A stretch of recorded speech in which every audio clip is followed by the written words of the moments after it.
Claps of thunder and flashes of lightning illuminate a swelling sea as a ship buckles beneath the waves. This is no ordinary storm, but a violent and vengeful tempest, and it sets the stage for Shakespeare's most enigmatic play. As the skies clear, we're invited into a world that seems far removed from our own, but is rife with familiar concerns about freedom, power, and control. The Tempest is set on a desert island, exposed to the elements and ruled with magic and might by Prospero, the exiled Duke of Milan. Betrayed by his brother Antonio, Prospero has been marooned on the island for 12 years with his daughter Miranda and his beloved books. In this time he's learnt the magic of the island and uses it to harness its elementary spirits. He also rules over the island's only earthly inhabitant, the dejected and demonized Caliban.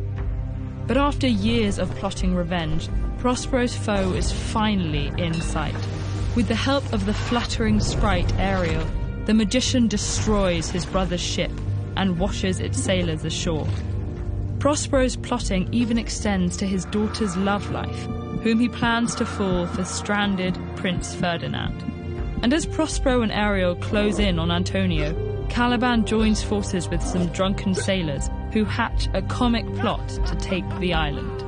The play strips society down to its basest desires, with each faction in hot pursuit of power, be it over land, other people, or their own destiny. But Shakespeare knows that power is always a moving target, and as he reveals these characters' dark histories, we begin to wonder if this vicious cycle will ever end. Although Prospero was wronged by Antonio, he has long inflicted his own abuses on the island, hoarding its magical properties and natural resources for himself. Caliban especially resents this takeover. The son of Sycorax, a witch who previously ruled the island, he initially helped the exiles find their footing. But he's since become their slave and rants with furious regret. And then I loved thee, and showed thee all the qualities of the isle, the fresh springs, brine pits, barren place, and fertile. Cursed be I that did so. With his thunderous language and seething anger, Caliban constantly reminds Prospero of what came before. This island's mine, by Sycorax my mother, which thou takest from me.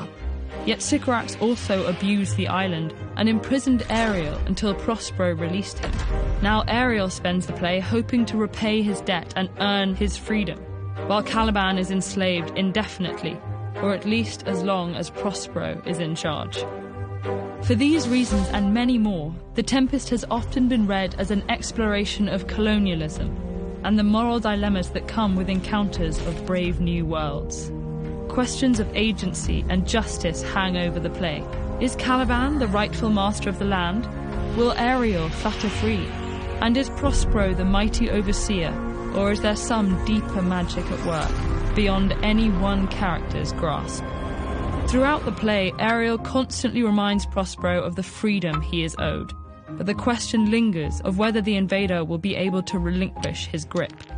The question of ending one's reign is particularly potent, given that The Tempest is believed to be Shakespeare's final play.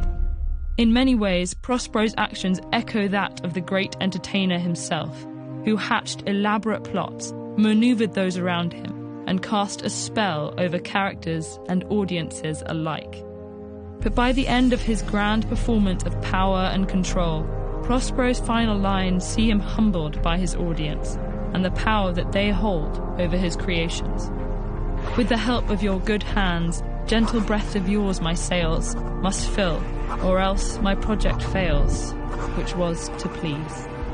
This evokes Shakespeare's own role as the great entertainer, who surrenders himself, ultimately, to our applause. One way that Shakespeare entertained his audiences was with his clever and cutting insults.